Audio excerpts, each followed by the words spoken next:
Well, damn. Huh.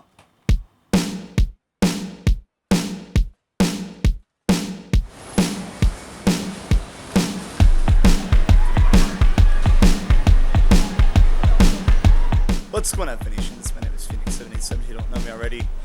And this is day 2 of these, I guess, life vlogs. I don't know what to call them yet. Let me know what you think I should call these things. But in today's vlog, I'm going to talk to you guys about xenophobia in Japan while showing you guys around Shibuya. I woke up way too late today, but I'm also going to the Tokyo Maniacs event. I'll make a separate video on that, which reminds me I also got to make I got to edit the video I recorded from the event last month, or last week or whatever, I forgot when it was. Xenophobia in Japan is something that's kind of different from what you would expect.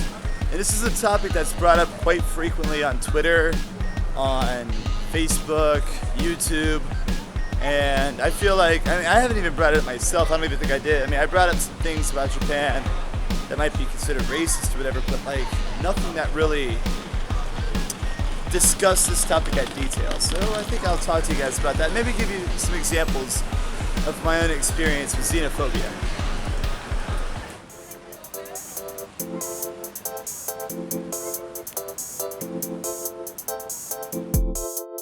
We got these Monster Energy people outside doing this promotion thing.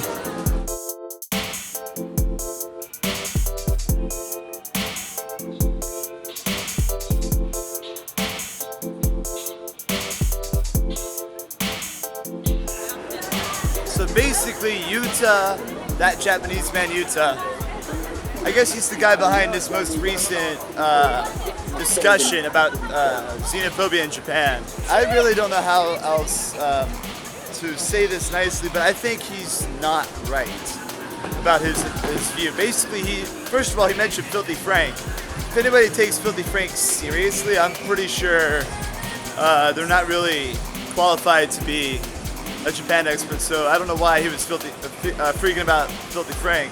Basically, he said that everyone was believing Filthy Frank when he mentioned that Japan is one of the most xenophobic cultures, and it was not true at all that Japan lacks any form of xenophobia. And if there's any xenophobia, it's very minuscule. Well, in my opinion, I think every culture that exists on this planet has xenophobia. Even Europe, I've seen a lot of people over there in the Nordic countries who are very much against, the Islamification of Europe. They always say they're always worried about that, paranoid about that. So yeah, even in like the most well-developed cultures known for being accepting, there's still xenophobia, right? Yuta's argument was also there's no clear definition of what xenophobia is. That's also wrong in my opinion. I think xenophobia is a perceived hatred or uncomfortableness, if you will, with a foreign culture, with a foreign person, especially if they're a different ethnicity. It is very loud in Shibuya. Now, if anybody knows anything about Japan, it's quite obvious that Japan is a bit xenophobic. And it's not an outward xenophobic reaction like you would see like anti-Muslim protests in America, for example, right? Japan's xenophobia is pretty much an underlying skepticism. I'm even skeptical about using the word skepticism. It's an underlying distrust of foreign anything in Japan. Basically, if it works well for them, they'll accept it with open arms, right? And if it's already working really well abroad, there's a 50-50 chance they'll take in that idea. And I'm talking like right now, especially what you're seeing with the current trend of many municipalities in Japan adapting gay marriage or equivalent to marriage certificates. But at the same time, Japan's reluctance to immigration, it's an institutionalized reluctance to immigration. That itself is xenophobic. I really can't think of a better example than that, right? So it's just an institutionalized, underlying distrust, I believe, of foreign anything. But like, does it make my life as a foreigner in Japan bad, uncomfortable? No, not at all. Like, I feel perfectly fine in Japan. If if I didn't feel fine here, I wouldn't be living here, right? And actually right now with this upcoming election, I do not want to go back to America. I definitely want to stay here in Japan because I feel like I'm actually more safe in Japan. It's not because of the guns or anything, it's just because, I don't know, I just feel like the society as a whole is a lot more safe. It's a societal thing, you know, they might be a little bit xenophobic here and there, but like that doesn't deter me from living here in Japan. I guess. That's the best way I could explain it. Let's all buy shovels, pickaxe, gachapon. Why? Shibuya has quite an eclectic group of cars, including that, whatever the hell that is, and then this Cadillac. Wow. I noticed I just pronounced eclectic wrong because my voice is completely shot right now. It's so hard to talk.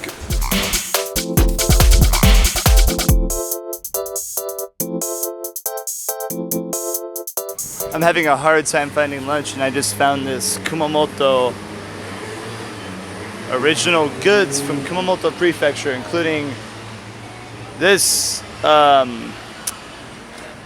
thing. I have no idea what to call it, but Kumamon everywhere. Oh, that goes that thing. Even Kumamoto fruit, which I didn't expect there to be a blueberry type thing there, I guess. And what is that, orange sake? I don't know.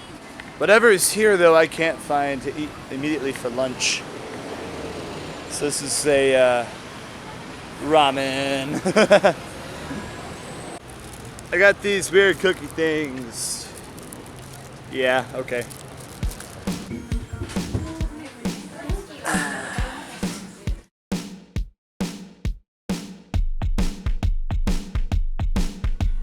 So basically, xenophobia in Japan it's there, it really is, and Japan's reluctance to accept some foreign ideas and foreign stuff, you know, it does make Japan a xenophobic country, but, you know, the underlying root of the xenophobia in Japan, I think it's just ignorance, really. It doesn't really have to do with hatred. And I wouldn't even call it just being intentionally ignorant, right? Which is what a lot of Americans, a lot of Europeans tend to be. I think it's just, you know, Japanese people are sort of educated in this conformist way, and I don't know. It's changing though, it really is. There's a lot more, you know, acknowledgement of foreign culture in Japan. There's a lot more acknowledgement of the fact that many Japanese grew up abroad. You know, due to the fact, just the sheer fact of the economics of globalization, right? So in my honest opinion, I think that Japan, even though it might have some xenophobia with it, it's not really that bad of a country at all. I mean, if it was bad, I wouldn't be living here, right? I think it's just, really it's just a matter of time. You know, the forces of globalization will pull, you know, Japan into what I would call the global modern market, right? And a reluctance to accept foreigners in Japan will and is fade away, right? It's fading away. The fact that I can walk down the street in Shibuya in the middle of the night, the fact that I'm inside a restaurant holding a camera talking to you guys, and nobody really gives a shit, I know I should tell you how far Japan's come, right? Today's food is crispy chicken from Freshness Burger. Never tried this before, so, well, just keep zooming in.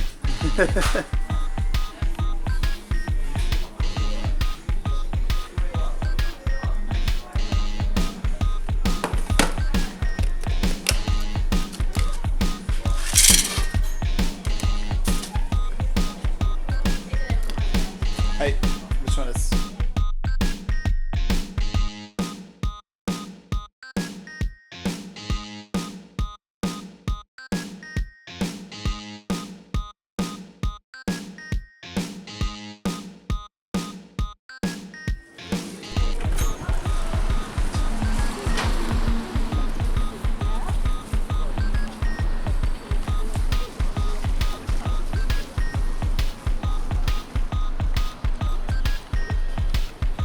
So I'm at Starbucks now.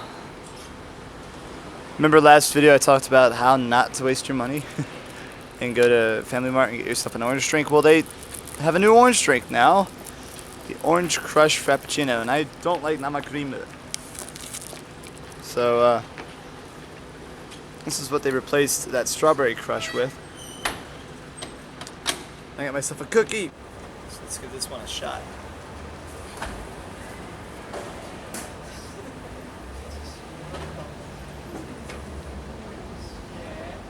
No. Dude, Starbucks, why do you get rid of the good shit? This sucks. Like, seriously, this is horrible. Like, it's just like they squished oranges and threw it in a Frappuccino. No, man.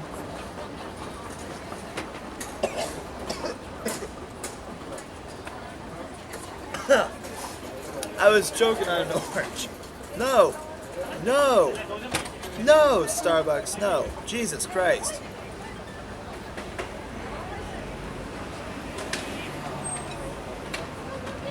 At least the cookie's okay.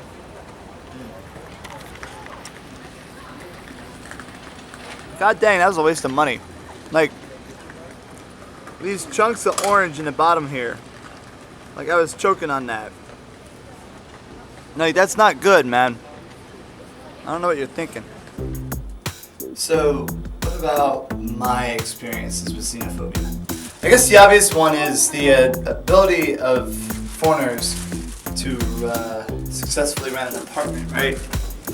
It's a well-known fact that here in Japan, that if you're a foreigner, it doesn't matter if you've lived here for a long time or not, you can still be barred from getting an apartment.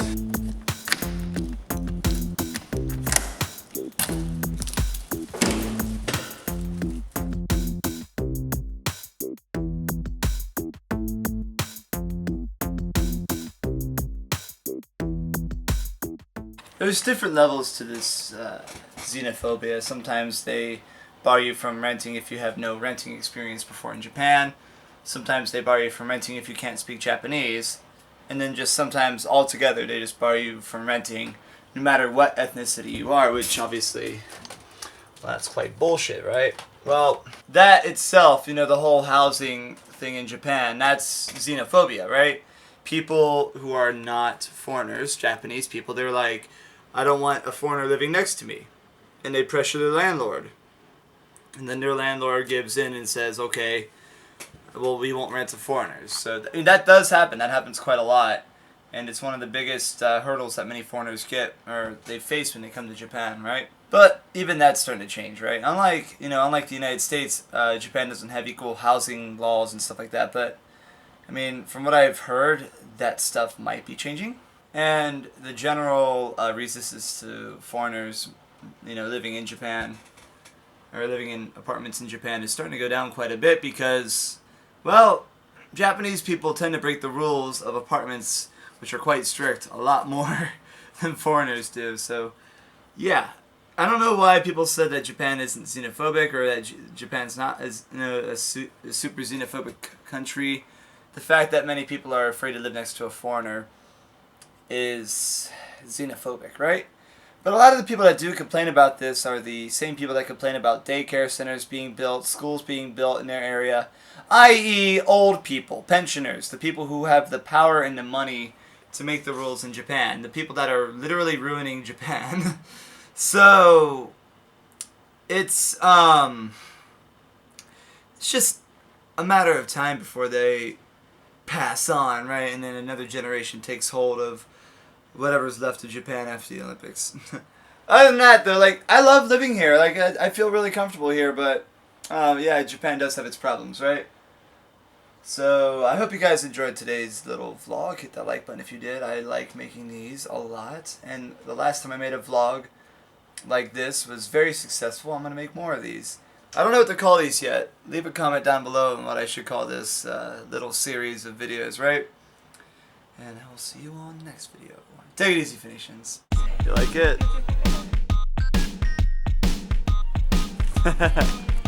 What does it taste like? It tastes like cheesecake. Cheesecake. I'm really bad with